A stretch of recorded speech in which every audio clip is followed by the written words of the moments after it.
እና ስልጣን የሚረጋገጠው የተማረ የሰው ኃይል በጥራትና በብዛት ማፍራት ስንችል ነው። ለዚህ ደግሞ ተማሪዎችን በጥሩ ስነ ምግባር ማነጽና መቅረጽ ያስፈልጋል። ቤተሰብ፣ የአካባቢ ማህበረሰብና ትምህርት ቤቶች ደግሞ የነገ ሀገር ተረካቢ የሆነ መልካም ዜጋን ለማፍራት በሚደረገው ጥረት ኃላፊነታቸውን በሚገባ መወጣት ይኖርባቸዋል።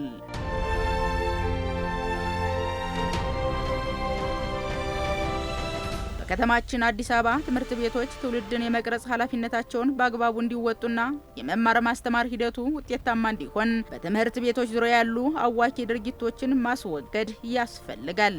ለዚህ ደግሞ ሁሉም ባለድርሻ አካላት በጋራ መስራት ይኖርባቸዋል። አሁን ላይ ችግሩን ከስር መሰረቱ ለመቅረፍ በአዋኪ ድርጊት ላይ ተሳትፎ ያላቸው አንዳንድ የንግዱ ማህበረሰብ አካላት ላይ ህጋዊ እርምጃ በመውሰድ ተጠያቂ እንዲሆኑ እየተደረገ ይገኛል። የመማር ማስተማር ስርዓቱ ጤናማ እንዲሆን በትምህርት ቤቶች አካባቢ አዋኪ ተግባራትን መከላከልና መቆጣጠር አስፈላጊ ነው። ለመሆኑ አዋኪ ድርጊቶች የሚባሉት የትኞቹ ናቸው?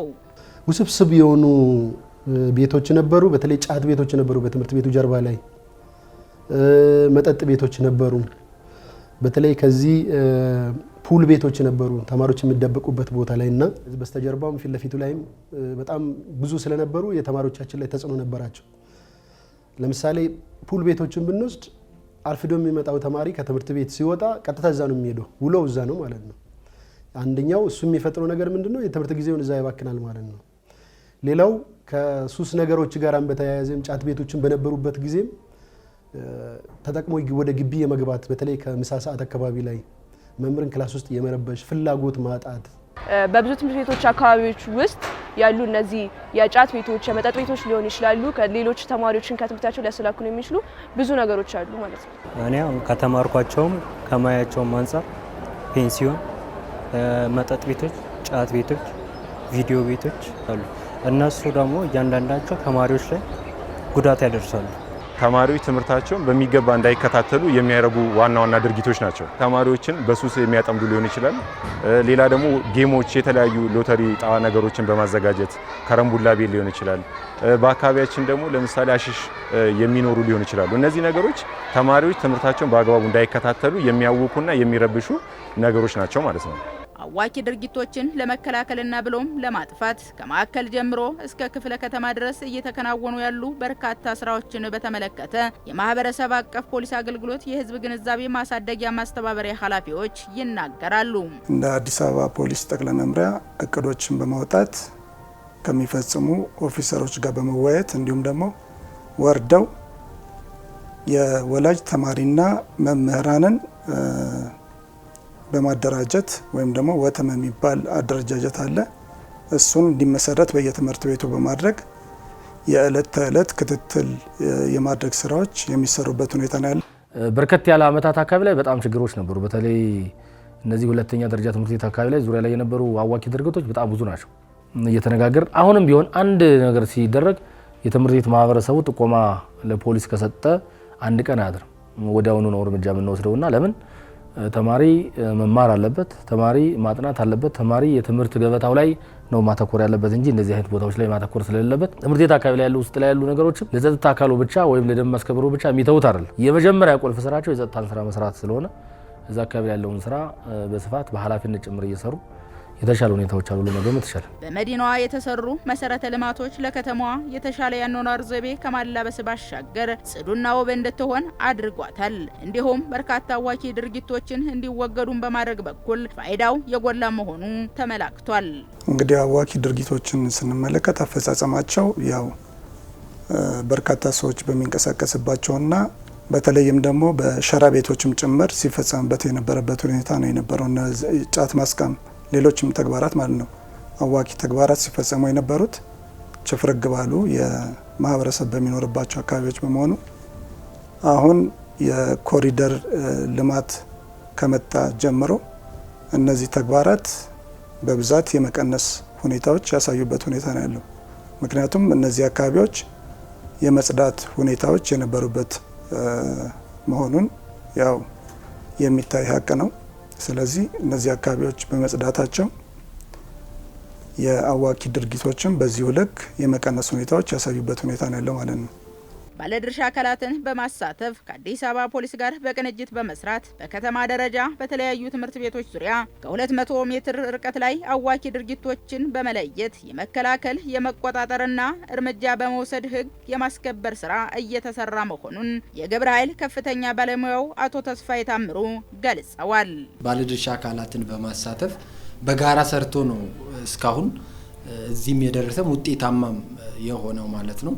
በተለይ አሁን የደንብ ማስከበር ባለስልጣን ያው እንደምታወቀው የፓራሚሊተሪ መልክ ስላለው ከፖሊስ ጋር እጅና ጓንት ሆኖ ተቀናጅተው የሚሰራ ነው ማለት ነው። በተለይ እነዚህ አዋኪ ተግባራቶች ዙሪያ ላይ ምንም እንኳን ተግባራቶቹ በደንብ ማስከበር ቢለዩም እርምጃ ሲወሰዱ ከፖሊስ ጋር በመቀናጀት ነው ማለት ነው። እዛ ላይ ፖሊስ በተለይ የጸጥታን ስራ ለማስከበር አስቸጋሪ የሆኑ ቦታዎች ላይ ከደንብ ጋር በጋራ በመሆን ገብተን የማስተካከል የማረም ህጋዊ የሆኑ የእርምት እርምጃዎችን በመውሰድ አብረን እንሰራለን ማለት ነው። በደንብ 150/2015 ላይ በግልጽ ተቀምጠዋል ማለት ነው። እነዚህ አዋኪ የሚባሉት የመጀመሪያው በመሸጫ ሱቅ ውስጥ ጫት ማስቃም፣ ሽሻ ማስጠቀም፣ ግሮሰሪ የምንላቸው ወይ ደግሞ መጠጥ ቤቶች፣ ፔንሲዮን ቤቶች፣ ጭፈራ የቀንም ሆነ የሌሊት ዳንስ ቤቶች የመሳሰሉት ናቸው ማለት ነው። እንግዲህ በአጠቃላይ እነዚህ ከሺሻና ከጫት ጋር ተያይዘው በማንኛውም ቦታ በአንድ ግለሰብ ገቢ ለማስገኘት ብሎ ማስቃምም ማስጨስም የተከለከለ ነው ማለት ነው። ይሄ ተግባር ተፈጽሞ ሲገኝ የደንብ ማስከበር ባለስልጣን እርምጃ ይወስዳል ማለት ነው። ትምህርት ቤት የመንግስትም ይሁን የግል ትምህርት ቤት ከሚገኝበት 200 ሜትር ራዲየስ መራቅ አለባቸው ማለት ነው። የሚያስቀጡት ተግባራት የትኞቹ ናቸው ስንል የአዲስ አበባ ከተማ አስተዳደር ደንብ ማስከበር ባለስልጣን የግብረ ኃይል ከፍተኛ ባለሙያ የሆኑት አቶ ተስፋሁን ታምሩን ጠይቀን ምላሽ ሰጠውናል። ደንብ 150/2015 የአፈጻጸም መመሪያ አለው። ይሄ ደንብ አፈጻጸም መመሪያ ቁጥር 2/2015 ይባላል። እዛ ላይ በግልጽ ተቀምጧል ማለት ነው። እንግዲህ ጫት ሲያስቅም የተገኘ ግለሰብ 5000 ብር እርምጃ ይወሰድበታል። ሲያስቅም የተገኘ ሰው ነው 5000 ብር እርምጃ የሚወሰድበት ማለት ነው። ሺሻም በተመሳሳይ እንዲሁ ሲያስጨስ የተገኘ 10000 ብር ድረስ የሚቀጣበት አግባብ፣ እቃው የሚወረስበት አግባብ አለ ማለት ነው። ሌሎች እነዚህ አልኮል፣ ቁማር የመሳሰሉትም በተመሳሳይ ማሳጅ እና ፔንሲዮንን ጨምሮ እስከ 15000 ብር የሚያስቀጡ ተግባራቶች ናቸው ማለት ነው። ለዚህም ደግሞ መጀመሪያ ተግባራቶቹ ትምህርት ቤት አካባቢ የሚገኙ ይለያሉ። ከተለዩ በኋላ ባለድርሻ አካላት በተለይ ባለድርሻ የምንላቸው እዚህ ላይ አብረውን የሚሰሩት እንደ ንግድ ቢሮ፣ አዲስ አበባ ፖሊስ፣ ሰላምና ጸጥታ በጋራ እና ትምህርት ቢሮን ጨምረን ማለት ነው በጋራ ነው እነዚህን ስራዎች የምንሰራውና በተቀናጀ መልኩ ደንቡ ላይ መመሪያው ላይ የተቀመጠውን ማስፈጸም ነው ማለት ነው የሚሆነው እርምጃው። እንግዲህ በእርምጃው ውስጥ የገንዘብ ቅጣት ብቻም አይደለም። የገንዘብ ቅጣት ከተቀጡ በኋላ ዘርፍ የማስቀየር አሁን እዛ ቦታ ላይ ዘርፍ የማስቀየርና ከናካቴው ንግድ ቢሮ ደግሞ ፍቃዳቸውን እስከ መዝጋት ድረስ ከዛ ቦታ እንዲነሱ የማድረግ ስራ ይሰራል ማለት ነው። ወላጆች ልጆቻቸውን ወደ ትምህርት ቤት ከመላክ ባለፈ በስነ ስርዓት መማሪያ ክፍል ገብተው ዕውቀት ሲቀስሙ መዋላቸውን መከታተል አስፈላጊ ነው። አሊያም ለሱስ ተጋላጭ እንዳይሆኑ ለመቆጣጠር ወላጆች፣ መምህራንና በትምህርት ቤት ዙሪያ ያሉ ማህበረሰቦች የዜግነት ኃላፊነታቸውን መወጣት እንዳለባቸው ተጠቁሟል። ክላስ ገብቶ ትምህርቱን ተከታትሎ መጥቷል የሚለውን ነገር ተማሪውን በመከታተል የማረጋገጥ ስራ መስራት አለበትና በተለይ ወላጆች ከፍተኛው ሚና መጫወት መቻል አለባቸው። ልጆቻቸው ትምህርት ቤት ገብተው በስርዓቱ ተምረው መውጣታቸውን የመከታተልና የመቆጣጠር ሂደቶችን ማከናወን መቻል አለባቸው። እኔ አሁን ለምሳሌ ልጄ ትምህርት ቤት ስልከው ደርሶ ይመጣል። ዛሬ ደርሶ የመጣበትን ነገር መከታተል አለብኝ እንደ ወላጅ፣ እኔንም ይመለከተኛል አይደል? ለምሳሌ ዛሬ ምንድነው የተማርከው? ምን ሰርተ መጣ? ዛሬ አስትያል ማለት በትምህርት ላይ ያሰራውን ነገር አሳየኝ ብዬ እኔ መጠየቅ አለብኝ እንደ ወላጅ። እንደ ትምህርት ቤት ደግሞ ትምህርት ቤቱ ልጆቹን ተቆጣጥሮ ማስገባት አለ። እዛ ጋር ዩኒፎርም የለበሰ ተማሪ ሳይ በምክንያት ነው እዚህ ጋር የቆምከው። አርፍዶ ከሆነ የስልክ ይኖረዋል ከወላጅ ለዛ ወላጅ ደውሎ ልጆ ባኮን አርፍዶ ትምህርት ቤት አልገባም በምክንያት ነው ያረፈደው ብሎ ከወላጅ ጋር ግንኙነት ማድረግ አለበት። የራሳችን ልጆችን ወደ ገደል የምንከተውም ራሳችን ነው። ስለዚህ ዙሪያው ጋር አንዱ አይቶ አንዱ ቢጠቁም ይሄ ነገር መጥፎ ነው፣ ይሄ እዚህ ቦታ ላይ ይሄ ይደረጋል ብሎ አንዱ በአንዱ ቢጠቋቋም ያ ነገር ይጠፋል ብዬ አስባለሁ። የልጆቹ ላይ የምንሰራው የትምህርት ብቻ ሳይሆን ስነ ምግባርም ስለሆነ እያንዳንዱ ተማሪ ባህሪው ይጠናል። ትምህርት ቤት ላይ ባለሙያዎች አሉ። ልጁ የሱስ ባህሪ ያለበት የመማር ማስተማር ፍላጎት አለበት ምንድነው ስፔሻል ኬዙ የሚል ነገር ማለት ነው።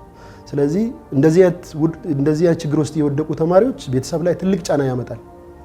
ቤተሰብ ተስፋ እንዲቆርጥባቸው ሊሆን ይችላል። ከትምህርት ሰዓት እንዲውጪ እንዲወጡ፣ ድሮፕ አውት እንዲጨምር፣ እንዲያቋርጡ፣ እንዲደግሙ ያ ደግሞ በቤተሰብም በስነ ልቦናም በኢኮኖሚም ከፍተኛ ጫና ነው የሚያመጣው። በማህበረሰቡ ያው ፖሊስና ህብረተሰቡ አብሮ ነው እጅና ጓንት ሆኖ እየሰራ ነው ያለው። አሁንም ደግሞ ትምህርት መስጫ ተቋማት ራቅ ብለው ነው እነዚህ ነገሮች መሆን ያለባቸው። ግን በአካባቢ የሚደረጉ ከሆነ አንደኛ በህብረተሰቡ ጥቆማ እነዚህ ቦታዎች እየዘጉ ይገኛሉ። አሁን በእኔ በምኖርበት አካባቢ እንኳን ማየው ምንድነው እነዚህ አረቄ ቤቶች ሊሆኑ ይችላሉ፣ ጫት ቤቶች፣ እነዚህ ሺሻ ቤቶች እየዘጉ ነው ያሉት።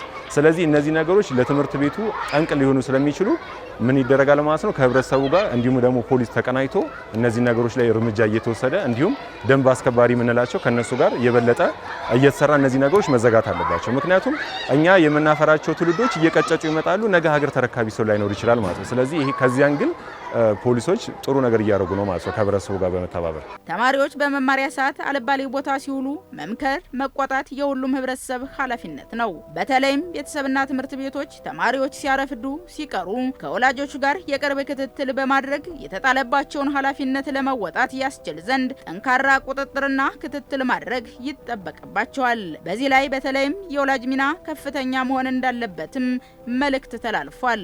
የተሻለ ባህሪ ያለው ተማሪ ጥሩ ውጤት ያመጣልናል። ስለዚህ የተማሪ ባህሪ ላይ መስራት ያስፈልጋል። በትምህርት ቤቱ ዙሪያ ላይ ያለው ማንኛው ለመማር ማስተማር የሚያስቸግሩ ነገሮች ለሚመለከቱ አካል ማሳወቅ አለበት። ያ ማለት ለራሱም ደህንነት፣ ለትምህርት ቤቱ ደህንነት፣ ለልጆቹም ደህንነት ወሳኝ ስለሆነ መረጃ መስጠት፣ ለጸጥታ አካል መረጃ መስጠት፣ ለትምህርት ቤቱ መረጃ መስጠት ያስፈልጋል። ምን እንደተማረ፣ የት እንደሚውል፣ ምን ሰዓት ትምህርት ቤት እንዳለ ምናምን ከትምህርት ቤት ርዕሰ መምህሮች ጋር ጨምሮ እስከታች ካለው እስከ ትምህርት ቤት ማህበረሰብ ድረስ መረጃ መውሰድ ያስፈልጋል። ማህበረሰቡም ይሄንን የአዋኪ ድርጊት የሚያስጠቅም አካል ካለ የወንጀል ተጠያቂነትም ጭምር እንዳለ ተገንዝቦ ራሱን ወይም ደግሞ ቤቱን ለአዋኪ ድርጊት መጠቀሚያነት እንዳይውል የማድረግ ኃላፊነት አለበት ማለት ነው።